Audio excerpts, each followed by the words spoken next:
Hello students, welcome to our channel UGT Academics for English. My name is Labdhi Bhatia and today we are here to solve section D of Gala paper 2. ये section आपका 12 marks का रहता है जिसमें 4 marks के एक question होता है. इसमें आपको पहले ऑप्शन मिलेगा पैसेज और अनसीन पोएट्री में 4 क्वेश्चंस आएंगे 1-1 मार्क्स ईच के. उसके बाद आपको ऑप्शन मिलता है डायरी और डायलॉग में, ये दोनों भी आपको 4 मार्क्स के रहेंगे जिसके फॉर्मेट आज हम डिस्कस करेंगे. और उसके बाद थर्ड क्वेश्चन रहता है जिसमें आपको नोटिस, पोस्टर और एडवर्टीजमेंट तीनों में ऑप्शन मिलता है जो कि बहुत ईजी रहेगा आपके लिए. वो भी 4 मार्क्स का होता है आपका क्वेश्चन. तो चलिए देखते हैं कौन से क्वेश्चन आपके हैं पेपर 2 में. First is read the following passage and answer the questions. आपका ये पैसेज जो है ये साइंस और टेक्नोलॉजी के ऊपर है. Science and technology have come to persuade every aspect of our lives and as a result society is changing at a speed which is quite unprecedented. Science और टेक्नोलॉजी की वजह से आज तक अभी तक में कितने सारे डेवलपमेंट्स हुए हैं और क्या क्या ज़रूरतें पूरी हो रही है. लोगों की फैसिलिटीज़ जो लग्जरीज़ लगती थी वो अब फैसिलिटीज़ बन रही है, नेसेसिटीज़ बन रही है. उसके ऊपर ये पूरा पैसेज आपका है. अगर आप रीड करना चाहें तो you may take time and read. This explosion is already freeing vast number of people from their traditional bondage to nature and now at last we have it in our power to save mankind once and all from the fear which is based on want. लोगों को जो चीज़ चाहिए वो अब science और technology की वजह से उनको बहुत easily with saving of time and money मिल रही है. इसके ऊपर आपका ये पैसेज है. But even today in spite of the high standard of living which has become general in the more fortunate west. Okay, but even today, in spite of the high standard of living which has become general in the more fortunate West, more fortunate West मतलब जो पूरा western culture है वहाँ पे high standard of living काफ़ी ज़्यादा common हो गया है. मतलब चाहे आप इतने ज़्यादा रिच नहीं हैं या फिर आप मिडिल क्लास फैमिली से बिलोंग करते हैं, लेकिन आपका लाइफस्टाइल जो कि शो करना है बाहर वो ज़रूर फास्ट होना चाहिए या ट्रेंडी होना चाहिए. यही आजकल ट्रेंड बन गया है. वहाँ पर बोल रहे the majority of people in the world still spend nearly all their time and energy in never ending struggle with nature to secure food and shelter they need. अभी भी साइंस और टेक्नोलॉजी की वजह से जब सब कुछ इतना ईजी हो गया है और हर चीज़ जो है वो ईजीली अवेलेबल है, काफ़ी ज़्यादा ट्रेंडी और हाई स्टैंडर्ड्स शो करने में सब लोग बिजी है, लेकिन वहाँ अभी भी काफ़ी सारे लोग ऐसे हैं या फिर ज़्यादातर लोग ऐसे हैं जो फूड और शेल्टर के लिए अपना सेविंग्स कर रहे हैं. नेक्स्ट पैसेज में आपको बोल रहा है कंटिन्यू में, yet in the west science and technology have made it possible for us to have plentiful supply of food produced by only a fraction of the labour that was necessary even a few decades ago. अभी से कुछ decades मतलब दशक, अभी से कुछ 20, 30, 50 साल पहले तक भी जितना ज़्यादा लेबर होता था और उसके सामने जैसा फूड, जितनी क्वांटिटी में फूड और सब रिसोर्सेज अवेलेबल होते थे, अब उससे काफ़ी कम, ओनली अ फ्रैक्शन ऑफ, काफ़ी कम लेबर में अभी उससे कई ज़्यादा फूड सप्लाई बढ़ चुका है due to machineries, science and technology. First passage में आपको बताया था कि साइंस और टेक्नोलॉजी होते हुए भी लोग नॉर्मल जीवन जी रहे हैं. सेकेंड पैसेज में आपको बता रहे हैं कि साइंस और टेक्नोलॉजी की वजह से कितने सारे बेनिफिट्स मिल रहे हैं.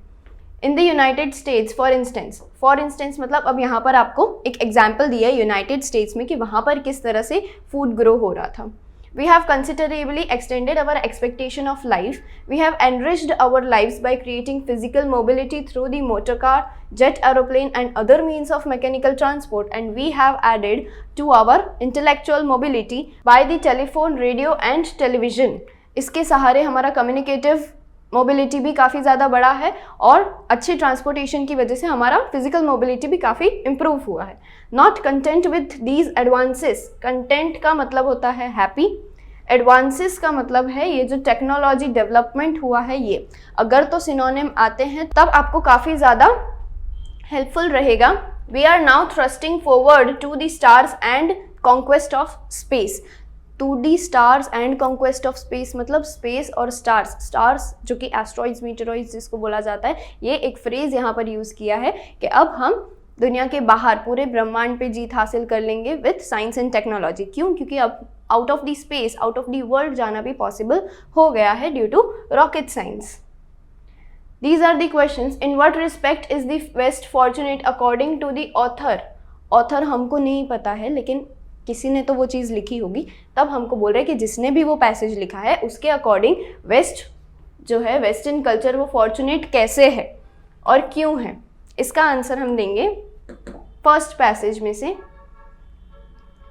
But even today, in spite of the high standard of living, which has become generally in the more fortunate West, high standard of living हमारा आंसर है. In what respect is the West fortunate? West fortunate क्यों है? क्योंकि वहाँ पर high standard of living है और फिर भी लोग अपना फूड और शेल्टर सिक्योर कर रहे हैं. क्यों कर रहे हैं? क्योंकि despite of the science and technology लोग अभी भी चाहते हैं कि some amount of natural savings होनी चाहिए. The west is fortunate in the aspect, हम क्वेश्चन में इससे ही लिखेंगे, the west is fortunate in the aspect of its high standards of living according to the author. The high standard of living has become general in the fortunate West because science and technology over where in the West, science and technology have made it possible to supply plenty of food produced by a very small fraction of labor. काफ़ी कम labour के बावजूद अब हम, जो पहले काफ़ी ज़्यादा labour होता था उसके सामने तो अब बहुत ही कम लेबर होता है, क्योंकि मशीनरीज़ की वजह से पहले के कंपैरिजन में क्वांटिटी वाइज काफ़ी ज़्यादा और काफ़ी फास्ट सप्लाई ऑफ फूड हो रहा है. किसकी वजह से? वेस्ट की फॉर्चून की वजह से. Okay, next question is how do the majority of people in the world spend there time and energy. उसी के साथ हमारा नेक्स्ट आंसर लिखा था, the majority of people in the world still spend nearly all their time and energy in never-ending struggle with nature to secure food and shelter. Food और shelter को secure करने के लिए अभी भी ज़्यादातर लोग इसी में अपना टाइम स्पेंड करते हैं. The majority of people in the world spend their time and energy in struggling with the nature to secure food and shelter that they need. ये रहेगा आपका आंसर क्वेश्चन नंबर 49 और क्वेश्चन नंबर 50 के लिए. Next हम देखते हैं इसमें कौन से क्वेश्चंस हैं. What service is the technological explosion doing to mankind? Technological explosion जो है वो मैनकाइंड के साथ क्या कर रहा है? The technological explosion in freeing number of people from their traditional bondage to nature. Traditional bondage to nature मतलब जो उनके ट्रेडिशनल मेथड्स थे नेचर के रिसोर्सेज को यूज़फुल बनाने के लिए. कोई भी आइटम या फिर कोई भी आर्टिकल जो होता है जो नेचुरल है या फिर मैन मेड है, वो रिसोर्स तब बनता है जब उसको यूज़ किया जाए. तो उनको जो हमारा बॉन्डेज था नेचर से traditional, and now it is controlled how to save mankind at once and or all from the fear which is based on want. जो डर है कि हमको जितनी सारी चीज़ें आजकल चाहिए रहती है वो सब हमको टाइम पे मिलेंगी या नहीं, इसका जो डर रहता है यह आपका यहाँ पर ओवर हो जाता है. क्यों? क्योंकि साइंस और टेक्नोलॉजी काफ़ी ज़्यादा बढ़ चुकी है और ये जो टेक्नोलॉजिकल एक्सप्लोजन है इसने हमें काफ़ी ज़्यादा हेल्प किया है. Find out the synonyms of the following words from the passage. Passage में कुछ वर्ड्स हैं जो कि ट्रायम्फ और प्रोड्यूस के सिनोनिम हैं. कभी हमको ये बताया जाता है कि ट्रायम्फ और प्रोड्यूस पैसेज में है तो उसका मतलब आप बता दीजिए, लेकिन यहाँ पर बोला है कि ट्रायम्फ का रिलेटिव और प्रोड्यूस का रिलेटिव एक वर्ड है वो हमें बताना है. अगर तो आपने पहले पैसेज रीड कर लिया है तो फिर आपको सारे आंसर्स बहुत ईजीली मिल जाएंगे. कुछ बच्चे पहले ही क्वेश्चंस पे जंप कर लेते हैं. आपको पहले पैसेज रीड करना है, उसका प्राइमरी मीनिंग लेना है, तो फिर आपको आंसर ढूंढने में दिक्कत भी नहीं होगी. कॉन्क्वेस्ट ऑफ स्पेस आया था आपके पैसेज में जो कि ट्रायम्फ का, विक्ट्री का सिनोनिम है और प्रोड्यूस का सिनोनिम जनरेटेड भी दिया हुआ है. These will be your answers. और अब ऑप्शन में आती है आपकी पोएट्री जो कि बहुत इजी है. कभी कभी ऐसा होता है, बच्चों को लगता है हमेशा से कि पैसेज ही ज़्यादा इजी रहता है, उसमें जो वर्ड है वो लाइन हम एक बार को कॉपी भी कर सकते हैं, लेकिन ये कॉन्सेप्ट जो है आपका 10th में नहीं चलेगा. आपको पूरा पैसेज पढ़ना है और उसके हिसाब से अपनी समझ के हिसाब से आपको आंसर लिखना है. सेकेंडरी कभी कभी ऐसा होता है कि पैसेज ज़्यादा हार्ड आ जाता है और पोएम थोड़ी सी ईजी लगती है, तो आपको पहले दोनों ही रीड करने हैं. आपको क्या सही लग रहा है? ये वाली पोएम जो है पैसेज से ज़्यादा इजी ना सही, या पैसेज जितनी ही इजी, बट ये पोएम रियल में काफ़ी ईजी है. अगर आप एक बार रीड करेंगे तो आपको ज़रूर इसका मतलब पता चल जाएगा. I am a lean dog, keen dog, wild dog and lone. I am a rough dog, tough dog, hunting on my own. ये पोएम जो है आपकी स्ट्रीट डॉग के लाइफ के ऊपर बताई गई है कि किस तरह से स्ट्रीट डॉग जो है वो पेट डॉग्स को देखता है जब उनके पेट ओनर्स उनको वॉक पे ले जाते हैं, उनके साथ खेलते हैं पार्क में, और स्ट्रीट डॉग्स की लाइफ कितनी रफ एंड टफ रहती है. उनको बचा कुचा कभी कुछ फूड मिल जाए तो मिल जाए, otherwise some people come and feed them or they don't, so they be hungry for days and hours and they sleep anywhere at a rough land or a smooth one. They don't have a house or they don't have a caretaker like pet dogs. तो उनने अपने लिए एक dog की तरफ से poet ने ये पोएम लिखी है और उनने डॉग के एडजेक्टिव्स लिखे हैं कि वो किस तरह से जो स्ट्रीट डॉग्स होते हैं वो रहते हैं। I love to sit and bay the moon to keep fat souls from sleep. Fat souls from sleep वो इंसानों को बोल रहे हैं जो इंसान रात भर सोते हैं, तो वो मून को देख के जब बार्क करते हैं तो इंसानों की नींद जो होती है वो खराब हो जाती है। I will never be a lap dog licking dirty feet. वो लैप डॉग्स जो होते हैं, जो पेट डॉग्स होते हैं, उनके लिए बोल रहे हैं कि मैं ऐसा डॉग तो कभी भी नहीं बनूंगा। I like the way I be, I am free this way. Not for the fire side the well filled plate, but shut door and sharp stone and cuff and cake and hit. वो बोल रहे हैं यहाँ पर कि जिस तरह से आपको फर्स्ट पैसेज में बताया है किस तरह से वो अपनी स्ट्रीट लाइफ पसंद कर रहे हैं, आपको सेकेंड पैसेज में बताया है किस तरह से वो पेट डॉग की लाइफ को बहुत ज़्यादा हेट करते हैं, कि वो कभी भी एकदम स्मूथ सिल्की डॉग नहीं रहेंगे जिनका बार बार सलून या स्पा टाइप होता है, उनको हर वक्त कोई ना कोई केयर टेकिंग करता है, उनका फूड भी बहुत ज़्यादा देख देख के लाया जाता है, उनको फायर साइड बॉन फायर के पास वो घर में बैठते हैं चिमनी के पास, और वो कभी गुस्सा भी हो जाए तो अपने मूड स्विंग्स दिखा सकते हैं। स्ट्रीट डॉग्स ऐसे बिल्कुल भी नहीं होते। Not for me the other dogs running by my side, some have run a short while but none of them would bite, oh mine is still the lone trail, the hard trail the best. उनका जो trail है, उनकी जो journey है वो lonely है, hard है, लेकिन फिर भी उनको बेस्ट लगती है। Wide wind and wild stars and hunger of the quest, उनको यही लाइफ जो है वो अपनी पसंद आती है। इसके ऊपर आपके क्वेश्चंस हैं, what is the poem about? तो poem is about a lonely dog speaking proudly about its independence. वो फ्रीडम के साथ बहुत ज़्यादा खुश है, and the love for freedom in its lonely struggling life in wild or on streets. Wildly या फिर स्ट्रीट्स पे जिस तरह से वो रहते हैं स्ट्रे डॉग्स की तरह, उनको वही लाइफ पसंद आती है। उनको स्मूथली एक ह्यूमन बेबी की तरह ट्रीट करना बिल्कुल भी पसंद नहीं आता है। What is the loan dogs opinion about other dogs? Second passage में हमको बताया उनका दूसरे डॉग्स के ऊपर क्या बिहेवियर है या फिर कैसा सोचते हैं वो। What is the lone dog's opinion about the other dogs? The lone dog's opinion about other dogs are that those are lap dogs pampered by their master. अपनी मास्टर या मास्टरेस के साथ वो काफ़ी ज़्यादा पैम्पर्ड होते हैं विद स्मूथ फरी बॉडी, उनकी बॉडी भी वेल मेंटेन्ड होती है, लेकिन their dirty feet of whom? Their master और mistress. The lone dog thinks that pet dogs get a well filled plate, और पेट डॉग्स को जो है एक वेल फिल्ड प्लेट मिलती है खाने के लिए, जो कि स्ट्रीट डॉग्स को कहीं भी कुछ भी खाने मिल जाता है, वो खा लेते हैं। 51st, what are the words that the dog uses to describe itself? खुद को डिस्क्राइब करने के लिए डॉग ने यानी पोएट ने डॉग के बिहाफ पे कौन से वर्ड्स यूज करे हैं? पोएम पढ़ेंगे। अ लीन डॉग, अ कीन dog, a wild dog and loan. 4 adjectives we have found in the first line only. I am a rough dog, tough dog, hunting on my own. Rough and tough, a bad, mad, teasing, silly sheep. Bad है वो, थोड़े से पागल भी लगते हैं, क्यों? देखने वालों को लगते हैं, बट वो सच में वैसी ही लाइफ पसंद कर रहे हैं। And then, okay, the lone dog uses lean, keen, wild, lone, rough, tough, bad and mad words to describe itself. Okay. What does the dog like doing? Dog को क्या करना पसंद है? उनको एक स्ट्रे डॉग की लाइफ ही पसंद है, जिस तरह वो स्ट्रीट्स पे रन कर सकते हैं या फिर कहीं भी सो सकते हैं रात में, फैट सोल्स को स्लीप करने से या रात के टाइम पे सोने से रोक सकते हैं। The lone dog likes to sit and bark at the moon to keep the people away from sleep, and the dog finds its struggling journey the best in the world with wide wind, with wild stars and hunger. Okay, this will be your answer of your poem. Now you decide कि आपको poem ज़्यादा easy लगा या फिर passage. Your next question will be option between diary and dialogue. इसमें आपको फिर से दोनों की हेडिंग्स पढ़नी है, क्योंकि दोनों ही टॉपिक जो है वो काफ़ी ईजी है। कभी ऐसा हो सकता है कि कोई कॉम्प्लिकेटेड डायलॉग आ जाए जिस पे आपको फ्रेम करने में थोड़ा सा इशू आ रहा है, तो आप डायरी भी चूज़ कर सकते हैं, और अगर डायरी आपको कॉम्प्लिकेटेड लग रही है तो फिर आप डायलॉग चूज़ कर सकते हैं। आपका फर्स्ट क्वेश्चन है डायरी, यू आर राजवी और राज। अब जब क्वेश्चन में आपको बता दे कि आपको राजवी या राज के ही नाम से, तो if you are a girl you may write Rajvi, if you are a boy you may write Raj.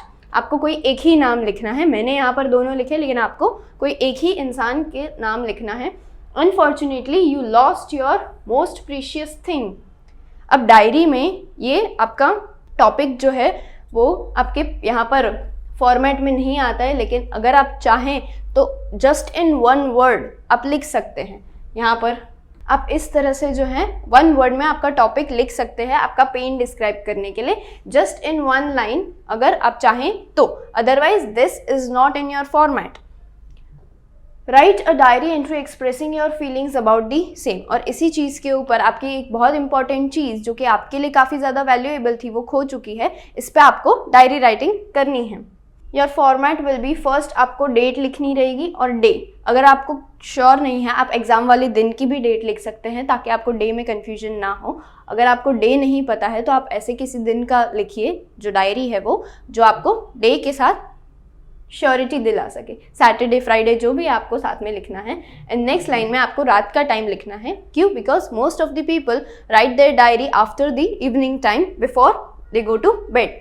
Dear diary will read lost your most precious thing, इसके बारे में हमको लिखना है। Not knowing how to exactly put my feelings into words, it feels like I am trying to join the pieces of my heart by writing this entry today. अब जब भी आप डायरी लिखते हैं आपके इंपॉर्टेंट पॉइंट्स ये रहते हैं, एक, सबसे पहले आपको डेट लिखनी है, सेकंड डेट के साथ ही आपको डे लिखना है, उसके नेक्स्ट लाइन में आपको टाइम लिखना है जो कि मोस्ट प्रोबेबली इवनिंग टाइम होना चाहिए। अब कभी ऐसा आता है कि आप कहीं घूमने गए हैं और वहीं बैठे बैठे अगर आप डायरी लिख रहे हैं तो आपको तब यहाँ टाइम वाली ही लाइन में इस तरफ पे वो प्लेस का नाम लिखना है। अब before we start reading what my diary is, we will make sure that what points are to be noted. पूरी तरह से जो आपकी डायरी रहती है आपको यही नहीं लिखना I went there, this happened to me, सिर्फ मी और आई के ऊपर आपको वो सेंटेंसेस नहीं लिखने हैं माई सेल्फ की तरह, जैसे हम छोटे थे तब करते थे वैसा बिल्कुल भी नहीं करना है। आपको थोड़ा बहुत इनफॉर्मल और बाकी का जो पार्ट है आपका वो बेटर इंग्लिश में लिखना है, और जो नॉर्मल वर्ड्स होते हैं या एक्स्ट्रा प्रोनाउंस होते हैं वो यूज़ करना टालना है। First your format is to start with the date, following besides with the day. जो भी डे है उस दिन का वो आपको लिखना है, डेट के साथ डे लिखना है, उसकी नेक्स्ट लाइन में टाइम लिखना है जो कि मोस्ट प्रोबेबली रात का होना चाहिए। अब अगर तो ऐसा है कि आप कहीं घूमने गए हैं, any visitor place where you have been for a tour, तो आपको टाइम वाली लाइन में राइट हैंड साइड पर लिखना रहेगा वो प्लेस का नाम। दिल्ली, मुंबई, अहमदाबाद, जहाँ भी आप घूमने गए हैं वहाँ का नाम लिखना पड़ेगा आपको। नेक्स्ट डियर डायरी करके आपको स्टार्ट करना है और उसके बाद लाइन लीव नहीं करनी है, उसके बाद नेक्स्ट। अब कुछ बच्चे करते हैं यहाँ पे वन वर्ड स्पेस लीव कर देते हैं, वो भी नहीं करनी है, आपको मार्जिन से लगा कर ही बिल्कुल आपके जो वर्ड्स हैं वो लिखने हैं। ये जो है अगर आपको कोई वर्ड ऐसा लग रहा है सूटेबल जो आप यहाँ पर हेडिंग में डाल सकते हैं तो ही डालना है, otherwise it is not at all necessary. और ये आप कहाँ डालेंगे? डियर डायरी के जस्ट ऊपर जो एक लाइन स्पेयर रहती है आपकी वहाँ पर। Okay, now we will read, dear diary, not knowing how to exactly put my feelings into words, it feels like I am trying to join the pieces of my heart by writing this entry today. The day started as an ordinary one. Ordinary one मतलब simple तरीके से मेरा दिन जो था शुरू हुआ, but बाद में मेरी वो चीज़ जो थी वो खो गई। Followed up with such a disastrous event. What is the disastrous event? That I have lost something special to me, which caused due to my carelessness. It has never happened before. At exactly 4:15 in the afternoon, I came home from my classes and could not feel my watch on my wrist. तब याद नहीं आया कि जो wrist watch जो थी मैंने पहन रखी थी वो कहाँ पर है जब मैं क्लासेस से घर पर गई। I searched it and everywhere in my bag, pockets, beneath the books. यहाँ पर आप under भी लिख सकते हैं। It was found nowhere. It was a gift from my parents. It's my belief that watch has given me good times in life. यहाँ पर 2 बार मैंने that लिखा है। that कंफ्यूज नहीं होना है, ये that का मतलब कनेक्टिवनेस है, ये that का मतलब है हम उस वॉच को प्रोनाउन कर रहे हैं, एडजेक्टिव दे रहे हैं, कहीं ना कहीं डेमोन्स्ट्रेटिव एडजेक्टिव दे रहे हैं। It's my belief that watch has given me good times in life. I will find it tomorrow at all the places I visited this day. I hope to get it back. Rajvi और राज करके आपको आपकी diary जो है वो and कर देनी। काफ़ी लेंदी भी नहीं रखनी, काफ़ी प्रिसाइज भी नहीं रखनी, but it must be clear what you are talking about. Okay, your option is while shopping in the market you met your old school friend. Prepare a dialogue as per the conversation that took place between you and your friend. 4 marks. Diary के option में आपको आता है इस तरह का कोई dialogue. अब 4 मार्क्स का है मतलब आपको जितने भी आपके कन्वर्जेशन के कैरेक्टर्स रख रहे हैं 2 या 3, उससे ज़्यादा आपको नहीं रखने होते, पर 2 या 3 जितने भी आप रख रहे हैं वो जो कैरेक्टर्स हैं उन सब के आपको 4 डायलॉग्स लिखने होंगे। यहाँ पर मैंने फ्रेंड 1 फ्रेंड 2 2 पर्सन रखे हैं, तो मैंने दोनों के 4 डायलॉग्स ईच रखे हैं, मतलब टोटल मेरे डायलॉग्स हैं 8 dialogues. You may read and you may right the next one on your own. आप खुद से भी ट्राई कर सकते हैं, लेकिन आपको इससे इंस्पायर हो जाना है। This will help you. Similarly आपको भी 4 डायलॉग्स ईच लिखने हैं। आप इससे इंस्पायर ज़रूर हो सकते हैं, लेकिन आपको लिखना आपकी खुद से है।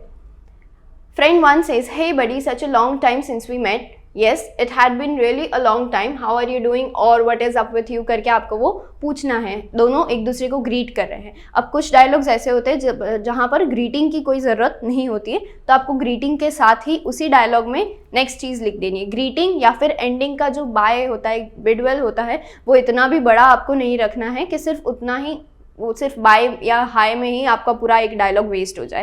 पहले आप लिखेंगे हेलो, वो भी बोलेंगे हेलो। इस तरह से अपने डायलॉग्स जो है आपको वेस्ट नहीं करने हैं, आपको उसी के साथ जो आपका सेंटेंस है वो डाल देना है। Engaged with work in the field of medical nowadays. एक फ्रेंड ने बोला, जिनने पूछा था कि आप क्या कर रहे हो, उनको रिप्लाई में पता चला कि वो मेडिकल फील्ड में आजकल काम कर रहे हैं। हाउ अबाउट यू, कि वो क्या कर रहे हैं, उन्होंने पूछा। I have been writing up articles for the magazines and newspapers lately. मैं अब मैं राइटिंग का काम शुरू किया। I have been a writer for the newspapers और magazines and what brought you here for the shopping. और फिर वो वहाँ पर क्यों आ गए एकदम से, वो चीज़ आपको पूछनी है। Grocery, handloom, whatever they are shopping for fruits, vegetables, and then they went together. इसके बाद आपको उनका पूरा कन्वर्जेशन मार्केट का या फिर सीधा बाय नहीं कर देना है। आप आधी बात में भी अपना डायलॉग जो है वो एंड कर सकते हैं। 4 मार्क्स का है तो आपको नेसेसरी चीज़ें लिखनी है, और उसके बाद ज़रूरी नहीं है कि आप बाय पे ही हमेशा एंड कीजिए। यहाँ पर अगर आप देखते हैं, I am looking to shop the same, let's do it together, it will help us get a better choice. और फिर वो लोग साथ में शॉपिंग करने जाते हैं। उसके बाद हम आगे कुछ भी नहीं लिख रहे, बट इसका ये मतलब नहीं है कि हमारी जो कन्वर्जेशन है वो एंड हो गई है। हमको मार्क्स यहाँ पर इतने के भी मिल सकते हैं। That's a nice idea, we can relive some good old days this way. कि इस तरह से हम पहले की कुछ यादें भी साथ में फिर से रीलिव कर लेंगे। This was your dialogue. Your next question is, here you will get 3 options. A very good deal for the students who are giving 10th exam. यह आपके लिए बहुत अच्छी डील है। वैसे तो पूरा सेक्शन डी आपका ऑप्शन में रह रहा है, बट यहाँ पर आपको नोटिस, पोस्टर और एडवर्टीजमेंट तीनों में आपको ऑप्शन मिल रहा है। एक बार अगर ऐसा हो जाता है कि आपको नोटिस टफ लग रही है, तो पोस्टर और advertisement most of the time आपका ड्राइंग में चला जाता है और कुछ पॉइंट्स जो होते हैं वो आपको लिखने होते हैं। But notice is as well, आप 6-7 स्टैंडर्ड से नोटिस करें, वो भी आपको ईजी ही लगने वाली, क्योंकि आपको ऑलरेडी फॉर्मेट आता है। First question is, your Elder sister has started a school for young toddlers. Prepare an attractive advertisement for the admission for the next academic year as well as the summer camp which is going to be held in the school premises. School premises में एक summer camp होने वाला है, और आपकी sister ने, बड़ी sister ने एक टॉडलर की primary school, pre primary school open करी है। उसका आपको एडवर्टीजमेंट पैम्फलेट डिज़ाइन करना है। So first you will make a box is must. आप ऐसे बॉक्स बनाएंगे। वहाँ पर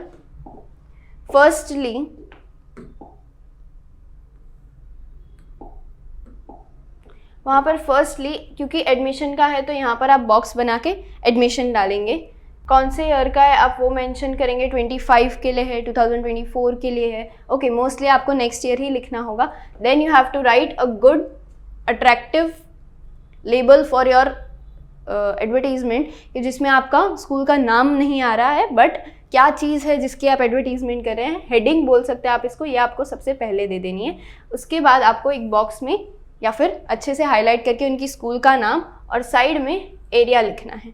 एरिया आपको उसका एड्रेस नहीं लिखना है, नॉर्मल जो भी एरिया है आपका वो लिखना है। ओके, देन आपको कौन कौन सी फैसिलिटीज़ आप दे रहे हैं वो लिखनी है। एंड देन लास्ट में समर कैंप का एडवर्टीजमेंट यहाँ पर आपको करना है, और यहाँ पे एक बॉक्स में आपको कॉन्टैक्ट दे देना है। This will be all for your advertisement. और यहाँ पे इतनी सी चीज़ के अगर आप प्रॉपर फिनिशिंग से लिखते हैं, do right with pencil first, और फिर जो भी आपको एडिटिंग लगता है वो आप पेन से कर सकते हैं। राइटिंग वर्क आपका जो है वो पेन से कर सकते हैं। ड्राइंग जो है आपका पेंसिल से ही रखिएगा, and use a ruler for the same.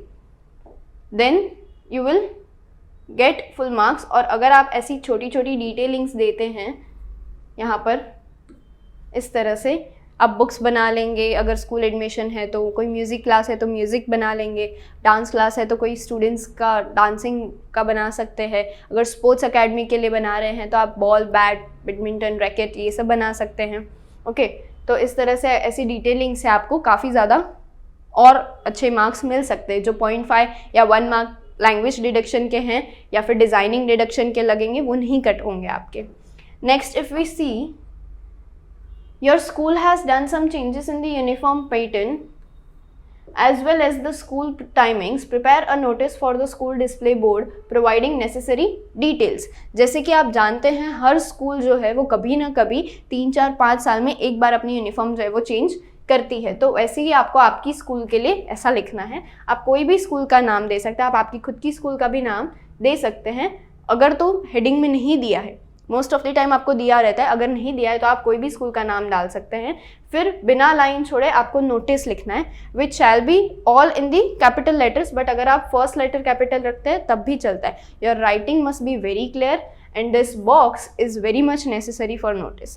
First आप इतना बॉक्स बना सकते हैं क्योंकि आपको लेंथ नहीं पता है, फिर जहाँ भी आपका नोटिस एंड हो रहा है वहाँ से आप आपका बॉक्स कंटिन्यू कर सकते हैं। नेक्स्ट, यू आर गिवन, यहाँ पर फिर आपको एक लाइन लीव करनी है, फिर आपको लेफ्ट हैंड साइड पे डेट लिखनी है with proper year and then you have to write the heading. फिर एक लाइन लीव करके आपको आपका बॉडी स्टार्ट करके लास्ट में डेजिग्नेशन देना रहता है। आपको यहाँ पर बताया नहीं है कि आप क्या हैं, तो अगर स्कूल की बात हो रही है तो यहाँ पर आप हेड बॉय, हेड गर्ल या कैप्टन बन सकते हैं। और नाम भी आपको दिया नहीं है तो आप वहाँ पर ABC या XYZ लिखेंगे, खुद का नाम नहीं लिखेंगे।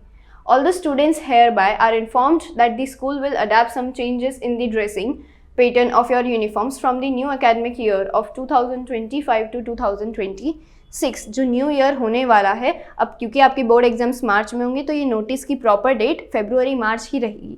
उसके पहले या उसके बाद आप बोलेंगे कि अगस्त में अगर आप डेट डाल देते हैं तो वो चीज़ प्रॉपर नहीं लगेगी, क्योंकि तब ऑलरेडी एक अकेडमिक ईयर जो होगा स्टार्ट हो चुका होगा।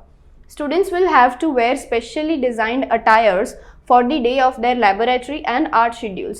अब आप सोचेंगे कि यूनिफॉर्म पैटर्न में हम क्या ही ज़्यादा डाल सकते हैं। यूनिफॉर्म पैटर्न है लेकिन आप लेबोरेटरी, स्पोर्ट्स, आर्ट, इन सब के लिए अलग अलग यूनिफॉर्म की इन्फॉर्मेशन दे सकते हैं अपार्ट फ्रॉम स्पोर्ट्स। और स्पोर्ट्स के लिए तो हर स्कूल में एक अलग यूनिफॉर्म रहती ही है।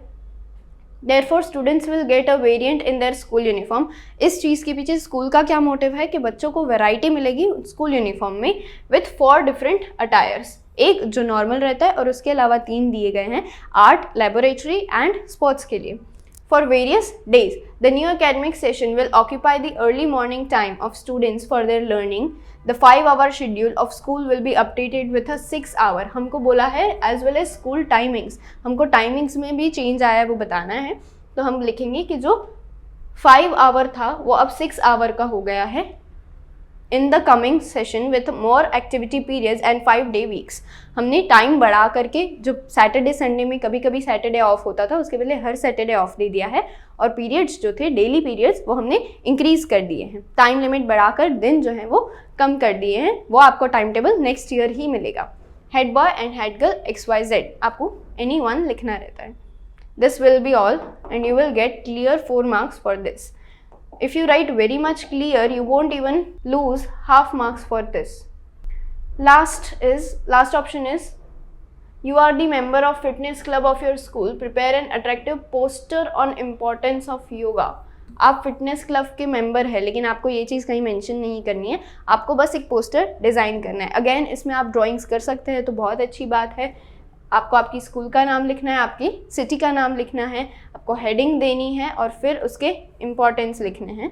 आपको पोस्टर हमेशा बॉक्स में बनाना रहेगा और आपको लास्ट में यहाँ पर नंबर लिखने की कोई भी ज़रूरत नहीं आती, क्योंकि पोस्टर जो होता है वो वॉल पे लगाना होता है, वो हम एडवर्टीजमेंट में कहीं पे डिस्ट्रीब्यूट नहीं करने वाले होते। So there is not necessary to write your phone number or address, but if you want you may write। यहाँ पर लास्ट में जहाँ भी आपको स्पेस मिलती है आप आपके स्पोर्ट्स टीचर या फिर योगा इंस्ट्रक्टर का नंबर ज़रूर लिख सकते हैं कि वो सबको सिखा रहे हैं। If anyone wants to inquiry number आप ज़रूर लिख सकते हैं। और इतना करने के आपको आपके सेक्शन डी के फुल 12 मार्क्स मिल सकते हैं बहुत इजीली, अगर आपने ये वीडियो ध्यान से देखा है तो।